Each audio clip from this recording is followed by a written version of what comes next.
Hi, my name is Hannah Finley. Hey guys, it's Hannah. Hey guys, it's Hannah. My name is Hannah. Hey everyone, it's Hannah. My name's Hannah Finley. I'm 19 and I was diagnosed with stage 3 classic Hodgkin's lymphoma.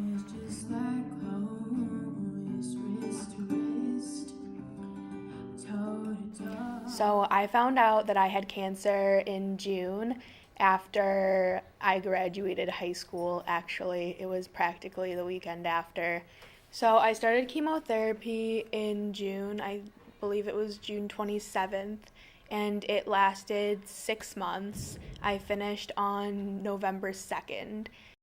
When I was in high school, I did a lot of everything, I guess I could say. I'm here with some kids over at Millis Middle School. If y'all want to introduce yourselves.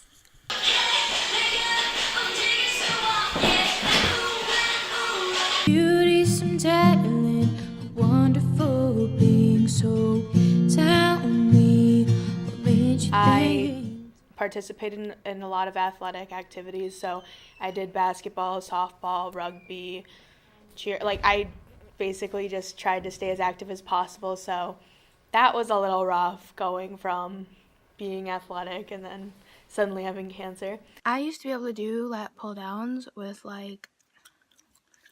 60, 70 pounds added, which is isn't that great, but it's not bad for a girl. And now I can't even pull it down with 40, so that's depressing. I also did a lot of theater and I did a lot of things with film production. We're not seeing a movie. We have different plans. Like what? I mean, I've got pretty close to her in the past couple of years, for the past years with her. She's such a nice girl and really good friend, and really glad I could be on the same team as her. But as a softball player, she's really good. Everyone would always look up to her. She's overall a good player. But I think overall Hannah handled it really well. I think she was really taking the good out of it. I still see her every day in school here, so. Through the Jimmy Fund, they're a really, really good organization. They run a lot of events where the kids get to go to different events and do things that most people wouldn't be able to do, and they get to meet a lot of other kids that are going through the same things, which is really, really great. One of the things that I got to do was go to a Red Sox game. That trip was interesting for me personally because it was kind of a turning point in how I felt about having cancer. Up until that point, it was kind of this mentality of okay, I have cancer, it's whatever, it's not going to impact me too much, I'm just going to push through it, get it done with, and move on.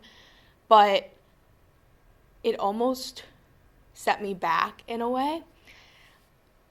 Sorry, it's a little emotional. So when they let us go and run the bases, and I tried to, and then I realized I literally can't run, and I almost tripped and fell over a base, and I just stopped and just started crying, and everybody just looked at me are you crying right now? And I'm just yeah, I'm crying because I can't run, I can't do anything that I used to do, and it just hurt a lot to know that you just can't do the things that you were able to do. You're not the same person.